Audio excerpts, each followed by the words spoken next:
नमस्कार. आज गुरुवार आहे. आज आहे रामनवमी. तुम्हाला आज अत्यंत महत्त्वाचे हे काम करायचे आहे. संध्याकाळी कापुरासोबत ही एक वस्तू आवर्जून जाळा. दारिद्र्य, दुःख दूर होईल आणि तुमच्या कुटुंबाची तुमची खूप प्रगती होणार आहे. तर अशी कोणती वस्तू तुम्हाला आज आवर्जून कापुरासोबत जाळायची आहे? संध्याकाळी कोणत्या वेळेत जाळायची आहे? सविस्तर माहिती आपण या व्हिडिओमध्ये बघणार आहोत. व्हिडिओ स्किप न करता शेवटपर्यंत बघा. माहिती आवडल्यास लाईक, शेअर, सबस्क्राईब करून बेल आयकॉनला प्रेस करा आणि कमेंट बॉक्समध्ये जय श्रीराम लिहायला अजिबात विसरू नका. आज रामनवमीचा दिवस. प्रभू श्रीरामांचा जन्म केवळ एक राजा जन्म नव्हता, तर तो एक आदर्श जीवन पद्धतीचा उदय होता. त्यांच्या जीवनाचा सामान्य माणसाच्या जगण्यावर, विचारांवर आणि समाजव्यवस्थेवर देखील आजही खोलवर परिणाम जाणवतो. रामाच्या जन्मापूर्वी देव आणि मानव यांच्यात खूप मोठे अंतर होते. मात्र रामाने मानवरूपी जन्म घेऊन संकटांचा सामना कसा करावा हे शिकवले. तर 11:48 रामनवमी तिथी ही सुरू झालेली आहे आणि अर्थातच आता रामजन्म देखील झालेला आहे. परंतु नवमी ही तिथी उद्यापर्यंत चालणार आहे, उद्या 11:30 वाजेपर्यंत. तर तुम्हाला हा उपाय आज संध्याकाळी आवर्जून करायचा आहे. संध्याकाळी हा उपाय केल्याने तुमच्या घरातील सर्व नकारात्मकता, दारिद्र्य, दुःख हे नष्ट होणार आहे. कारण काही तिथींचे हे महत्त्व खूप जास्त असते. आपल्या कोणत्याही कार्यावर, आपल्या आयुष्यातील कोणत्याही शुभ कार्यावर अशा तिथी खरंच खूप परिणाम करत असतात. म्हणून तुम्ही या दिवशी काही उपाय जर केले तर निश्चितच त्याचे सकारात्मक परिणाम तुम्हाला जाणवायला लागतील. तर तुम्हाला हा उपाय का करायचा आहे?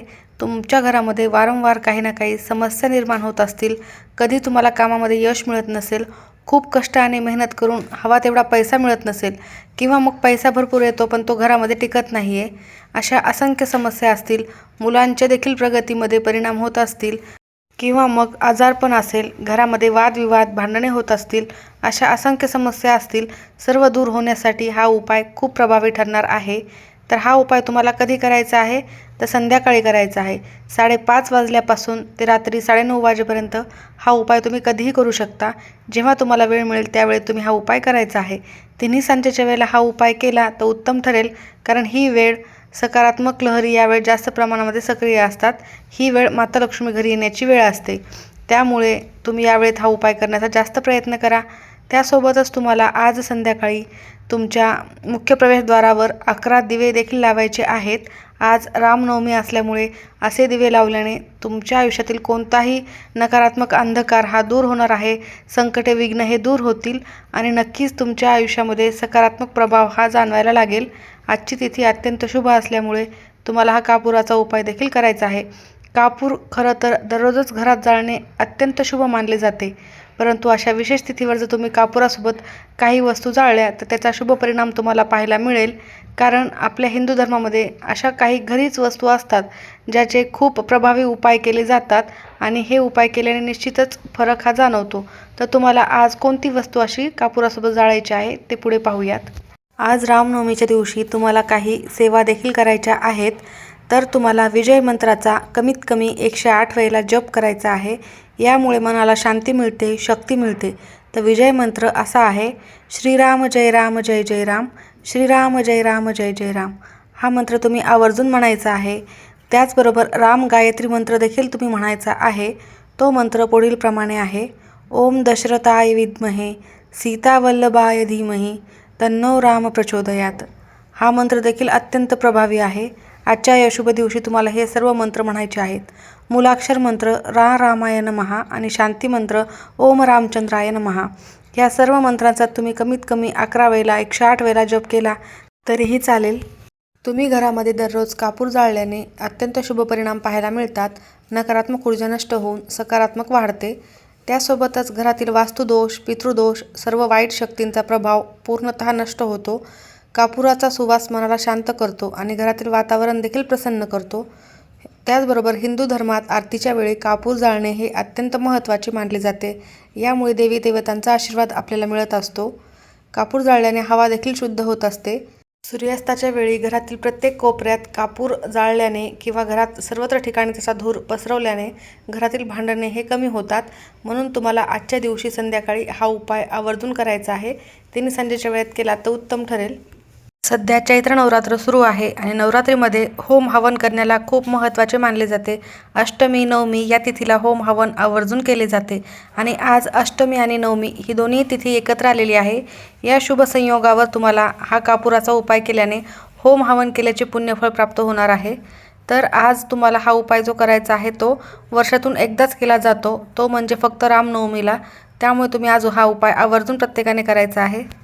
ज्या घरामध्ये आजच्या दिवशी हा उपाय केला जातो त्या घरामध्ये साक्षात माता लक्ष्मी कायम वास करत असते. प्रभू श्रीरामांचा आशीर्वाद देखील प्राप्त होत असतो. तर हा उपाय करण्यासाठी तुम्हाला संध्याकाळी सर्वप्रथम स्वच्छ हातपाय धुवून घ्यायचे आहेत. त्यानंतर देवघरासमोर आसन टाकून बसायचे आहे. देवघरातील दिवा हा प्रज्वलित करायचा आहे. त्यानंतर तुम्ही लगेचच हा उपाय करायचा आहे. उपाय करण्यासाठी एक कापुराचे भांडे घ्यायचे आहे किंवा तुमच्याकडे मातीची पंती असेल तर ती घ्या किंवा मग तुम्ही कोणतेही एखादे भांडे घेऊ शकता, डिश घेऊ शकता. तुम्हाला शक्य झाले तर मी तुम्हाला सांगितल्याप्रमाणे 11 दिवे तुम्ही तुमच्या मुख्य प्रवेशद्वारावर लावायचे आहे. जर शक्य नाहीच झाले तर 2 दिवे तुम्ही आवर्जून लावायचे आहे. त्यासोबतच तुळशीजवळ देखील एक दिवा तुम्हाला लावायचा आहे. उपाय करण्यासाठी तुम्हाला गाईच्या शेणाची गौरी घ्यायची आहे. गाईच्या शेणाची गौरी प्रत्येकाला माहीतच असते. तुम्हाला जिथे पूजेचे साहित्य असते तिथे देखील मिळून जाईल. होम हवनामध्ये वापरली जाते. त्यामुळे तुम्ही एक छोटासा तुकडा गाईच्या शेणाच्या गौरीचा घ्यायचा आहे. तर गाईच्या शेणाच्या गौरीवर तुम्हाला थोडासा गूळ टाकायचा आहे. त्यावर तुम्हाला 2 भीमसेनी कापुराच्या वड्या ठेवायच्या आहेत. भीमसेनी कापूर नसेल तर तुम्ही साधा कापूर देखील ठेवू शकता. त्यानंतर तुम्हाला त्यावर 2 अखंड फुलांच्या लवंगा ठेवायच्या आहेत. लवंगा ह्या दारिद्र्यनाशक असतात. तुम्ही कापुरासोबत घरामध्ये लवंगा जाळल्याने तुमच्या घरातील सर्व दरिद्रता, दुःख हे दूर होत असते. घरातील पैशाची चणचण दूर होते आणि सुखसमृद्धी घरात येत असते. त्यानंतर तुम्हाला त्यावर 3 हिरवी विलायची ठेवायच्या आहेत. त्यानंतर त्यावर तुम्हाला थोडेसे तूप टाकायचे आहे आणि ती गौरी तुम्हाला तिथेच प्रज्वलित करायची आहे. आजच्या या शुभयोगावर जर अशा प्रकारे हा उपाय केला तर तुमच्या घरात होम हवन केल्याचे पुण्यफळ प्राप्त नक्कीच होणार आहे आणि तुमच्या घरातील सर्व समस्या या दूर होतील.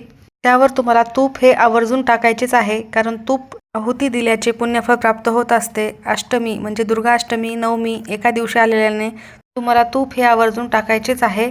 यामुळे तुमच्या घरामध्ये सर्वत्र ठिकाणी याचा धूर देखील पसरेल. तर तुम्हाला थोड्या वेळासाठी ते भांडं तिथून उचलून घ्यायचं आहे. तुमच्या सर्वत्र घरामध्ये पसरवायचं आहे. प्रत्येक कोपऱ्यामध्ये हे भांडं घेऊन जायचं आहे. त्यानंतर मुख्य प्रवेशद्वारावर थोड्या वेळासाठी ठेवायचं आहे आणि हे तुम्हाला कापूर जाळत असताना एक मंत्र म्हणायचा आहे. श्रीराम जय राम जय जय राम हा मंत्र म्हणू शकता किंवा मग तुम्हाला शक्य झाले आणि वेळ असेलच तर रामरक्षा स्तोत्राचे संपूर्ण स्तोत्राचे पठण तुम्ही यावेळेला करायचे आहे. हे अभिमंत्रित होते आणि यामुळे तुमच्या घरातील वातावरण नक्कीच शुद्ध होते. तुम्ही आवर्जून रामरक्षा स्तोत्राचे पठण करणे शक्य झाले तर हे कापूर जोपर्यंत जळत आहे तोपर्यंत तुम्हाला करायचे आहे. त्यानंतर तुम्ही सर्वत्र घरभर हे भांडं फिरवत असताना श्रीराम जय राम जय जय राम या मंत्राचा जप करायचा आहे. उंबरठ्यावर ठेवायचे आहे तेव्हा देखील याच मंत्राचा जप करायचा आहे. त्यानंतर हे भांडं तुम्हाला घरामध्ये घेऊन यायचे आहे. बघा तुम्ही नक्की तुमच्या आयुष्यामध्ये फरक झालेला दिसेल, कारण रामरक्षा स्तोत्रामध्ये इतकी शक्ती आहे की तुमच्या घरात कुठलीही नकारात्मकता असो, इडापिडा असो, कुठलीही बाधा असो तीही नष्ट होणारच. यातील सर्व वस्तू आणि ती राख शांत झाल्यानंतर तुम्हाला ती राख घ्यायची आहे. प्रत्येकाच्या डोक्याला, घरातील सर्व व्यक्तींच्या डोक्याला अंगारा तो लावायचा आहे. त्यानंतर ती राख पाण्यामध्ये मिसळायची आहे आणि तुमच्या उंबरठ्यावर शिंपडायची आहे. तुम्ही रामरक्षा म्हणत असताना जेव्हा हा कापूर जळत आहे त्यावेळेला तुम्ही एका तांब्यामध्ये थोडेसे पाणी घेऊन त्यामध्ये तुम्हाला 1 ते 2 तुळशीचे पाने टाकायचे आहेत त्या तांब्यामध्ये आणि तो तांब्या तुम्हाला तिथेच जिथे तुम्ही कापूर जाळलेला आहे, देवघरासमोर बसलेले आहात तिथेच बाजूला तो तांब्या ठेवायचा आहे. ते पाणी देखील अभिमंत्रित होत असते आणि हे पाणी प्रत्येकाने तीर्थ म्हणून प्यायचे आहे आणि प्रत्येकाच्या तोंडावर जरी तुम्ही शिंपडले तर त्यांना लागलेला नजर दोष, कुठलीही वाईट शक्ती, कोणतीही बाधा हे नष्ट होते आणि त्यांच्या आयुष्यात येणारे कोणतेही संकट, विघ्न हे दूर होतात. तर तुम्ही असे पाणी देखील नक्की आवर्जून आज तयार करा. आजच्यासारखा शुभयोग पुन्हा नाही. रामरक्षामध्ये खूप शक्ती आहे. तुमच्या सर्व आयुष्यावर नक्कीच चांगला परिणाम याचा होईल. तर तुम्ही या कापुराच्या उपायासोबत हे देखील एक काम आवर्जून करायचे आहे. माहिती आवडली असेल तर नक्की लाईक करा. सर्वांचे खूप खूप धन्यवाद.